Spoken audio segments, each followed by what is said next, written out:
Hello, everybody, and welcome to another episode of Capital Ideas, where we celebrate the thinkers and idea makers expanding our capital markets. I'm Nick Morgan, the co-founder of ICAN, Investor Choice Advocates Network, and the co-host for today's episode.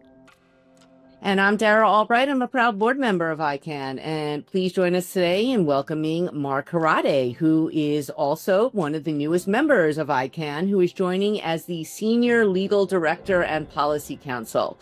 Welcome to ICAN and welcome to the show, Mark. Well, dear Nick, thank you so much. So proud to be a part of ICAN and all the great work that you all are doing. So thank you for having me. Well, thank you. We're excited about all the great work you've done and are going to do on behalf of ICAN as well, and started to. And maybe you could start with talking a little bit about your background and some of your expertise, specifically with the Jobs Act, and you know what you're going to be working on now, what you're going to be doing. Sure. So I'm a longtime securities lawyer, probably one of the more senior ex-SEC staffers. I started out early in my career after working for a law firm for a couple of years, joining the staff of the LA RO, the LA regional office, the enforcement staff, where I did enforcement work for 2 years and then had an opportunity to become a branch chief. So I decided to stay with the SEC. Then in 1990, I moved over to the Division of Corporation Finance, where I spent about 4 years, with the exception of about a year and a half as a special assistant U.S. attorney, where I had an opportunity to prosecute a case that I had done civilly for the SEC when I was in L.A. And after 1994, I decided I'd come back to L.A., where I was born and raised.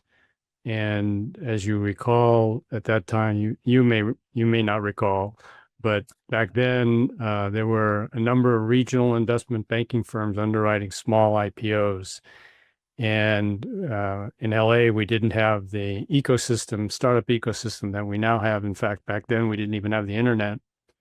So I decided that I wanted to start a practice, and I joined a senior lawyer, Lee Petalon, who had been a longtime practitioner in securities laws in representing startup companies. In fact, he and I co-authored Thomson Reuters Representing Startup Companies treatise, and we had a good run and a long partnership until he passed in the mid-2000s.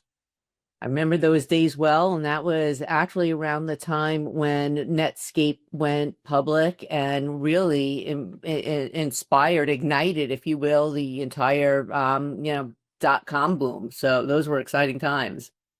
Yeah, we had a great run until the bust, the first bust, the .com bust. And, the practice evolved to more private financings. As you know, the number of IPOs dropped off pretty dramatically, especially with smaller cap IPOs. We've since then been focused on representing earlier stage companies as well as smaller public companies. You asked about my involvement with the Jobs Act. To the staffer's credit on the Hill, they reached out to me when the Jobs Act was winding its way through Congress. They reached out to practitioners like me in the trenches and said, "What's this all about?" And at the time, I hadn't even heard of crowdfunding. But as a result of those interactions, eventually I was asked to testify about investor risks associated with the Jobs Act in particular. And since then, I've been involved in legislation in California. I drafted and finally got the California legislature to enact a California crowdfunding bill that kind of coincides with the federal crowdfunding bill. So I've been involved in legislation in one way or another for some time. So you mentioned the number of public companies shrinking, which has been a problem. And I think part of what ICAN is doing such great work in really finding ways to really solve some of that issue, make up for that gap. So maybe you could talk a little bit about some of the great work that you've done recently on behalf of ICAN. Sure. One of the things I'm looking forward to is working with ICAN to evaluate and advocate for investor access and access to capital. Most recently, I worked with Nick in evaluating the bills that are currently pending before the House Financial Services Committee. And we're in a kind of an unusual time. I haven't seen activity like this since the Jobs Act in 2012. And I'm very hopeful that these bills, many of them will have bipartisan support and like the Jobs Act did, and we'll get some significant, meaningful reform. I think everybody recognizes in Congress, they seem to recognize that the Jobs Act really did change dramatically the securities laws, which hadn't changed much in 90 years since 1933 when the Jobs Act was enacted. And we've had a lot of experience with the Jobs Act. There's some issues that need to be fixed and tweaked, and I think Congress recognizes the value of that. And so many of the bills will build on the Jobs Act. So I'm looking forward to working with you all and evaluating those bills and trying to offer my 2 cents and advocate on behalf of the good ones. One of the great things that that I'm really excited about you joining, Mark, is your history of working with the Jobs Act and your the nature of your practice. You do both enforcement related work and this kind of goes back to your dual roles as a branch chief in enforcement and working at CorpFin. You practice as both on the enforcement side and on the transactional side. And I think that gives you great insight into some of the developments and the areas that need reform.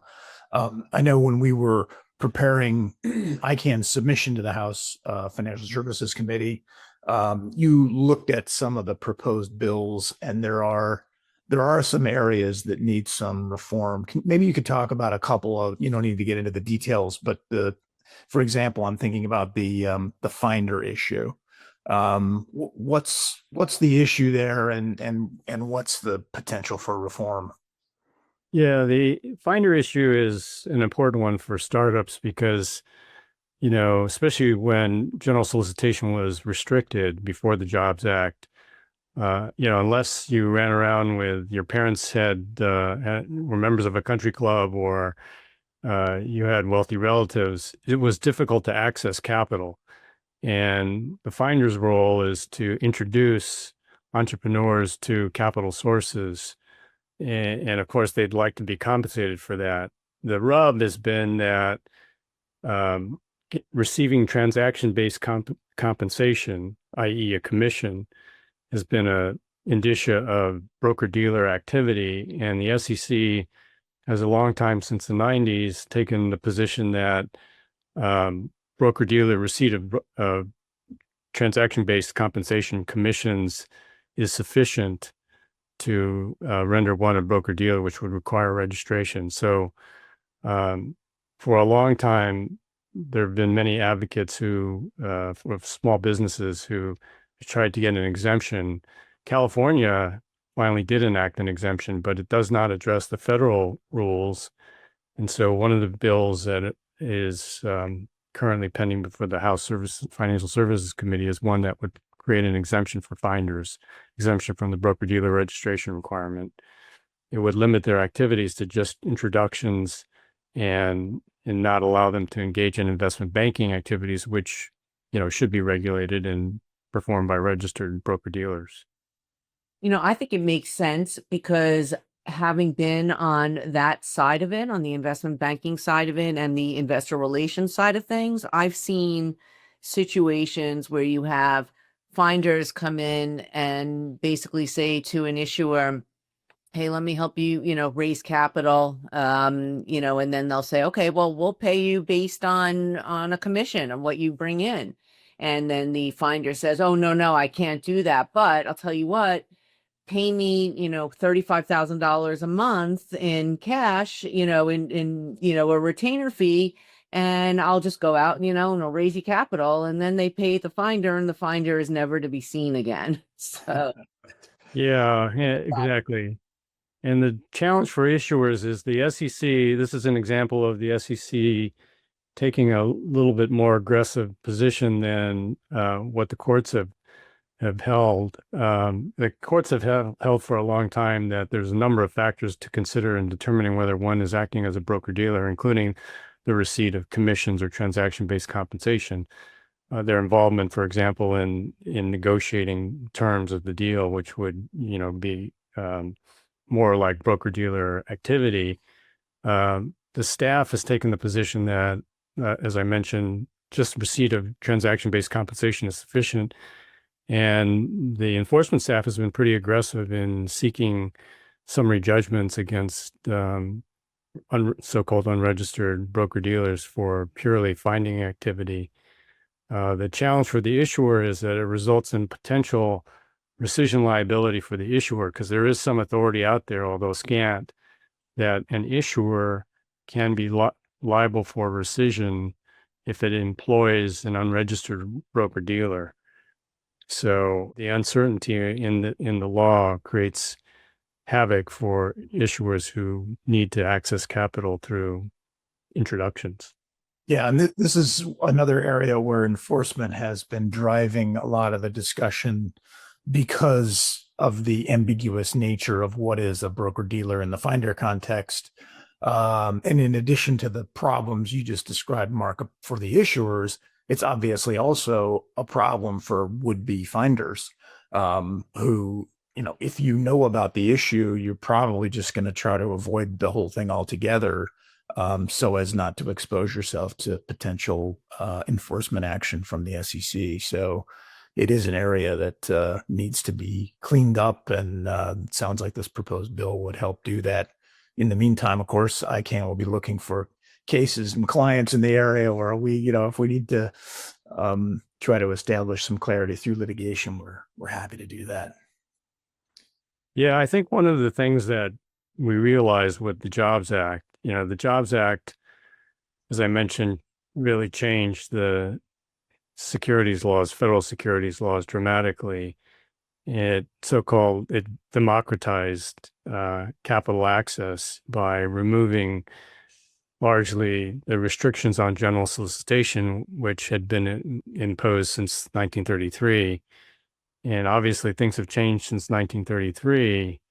We have something called the internet, modern forms of communication. So it really became impractical to restrict communications. And I think that with crowdfunding, for example, what we've recognized is that retail investors, there's an appetite for retail non-accredited investors to invest.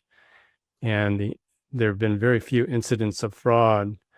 And I think what we realize is that people can fend for themselves, particularly when you have, in the case of crowdfunding, a regulated intermediary, the crowdfunding portals, who have responsibilities and liabilities associated with offering and selling securities. So I think, as I mentioned, I think Congress is going to follow up and continue pick up where the Jobs Act left off. Well, that's actually great segue into one of the components of the Jobs Act, which was the Reg A plus, with the Reg A exemption, Reg A plus, which was originally Reg A was $5 million that you could raise, and then they moved Reg A plus, raised it to 50, then it was raised to 75. And now maybe you could talk a little bit about some of the new thresholds that that's being discussed. Sure. So one of the things that the Jobs Act did was it instructed the SEC to kind of, in effect, resurrect this old Regulation A, which had been on the SEC's books since, I think, the 40s, and to make it more user-friendly. And to the SEC's credit, they did an amazing job in really creating a whole regulatory regime when they promulgated the rules for Reg A. They created a reporting system. They addressed liability issues, and they preempted, without getting too much into the weeds, they preempted state blue sky laws for the initial offering. What they did not do was preempt blue sky laws for the secondary transactions, the trading after the issuer sells. And so as a result, there have been, limitations on the ability for the creation of a secondary market in Reg A securities, as well as the limitations that Dara mentioned on the total amount of the offering that may be raised within a 12-month period. So I think one of the bills now proposes to increase the offering size of Reg A offerings from 75 million to 150 million, which would help with smaller cap IPOs. And there's at least one other bill that proposes to preempt secondary transactions, which would allow for the facilitation of the secondary market in Reg A securities. It's kind of interesting. We talk about the dichotomy between public and private markets and the increase in private market activity and the decline in access to public markets. I think with the Jobs Act, to me, the dichotomy between private and public markets is now a little blurred. You have with the Jobs Act and Rule 506C, the ability to conduct a unregistered Regulation D offering publicly, as long as you limit it to accredited investors only. Really the ability to conduct what effectively is a public offering. Where there is a significant dichotomy, I think, though, is in the secondary markets. There was news recently that a couple of the platforms forged in equities, and I think have partnered with Yahoo Finance to provide more information to facilitate secondary trading, but they need to rely on an exemption that was only enacted a few years ago that allows for codified, what we call Rule 4.1.5. Again, not to get into the weeds here, but basically it allows accredited investors to trade in the secondary market, to trade their securities that they've acquired in a private placement. And, to really open up the secondary market to a much broader audience. I think some of the proposals, including the ones ICAN has been promoting to change and expand the accredited investor definition, is really warranted. Well, exciting times, and we're really excited to have you on board at ICAN, Mark. I think obviously one of the things we'll rely on you for is to sort of keep track of and make sure that we're involved in these developments as they go forward. And maybe we'll see a regathering of the coalition that helped the Jobs Act get pushed through, and maybe we can see some of these positive reforms.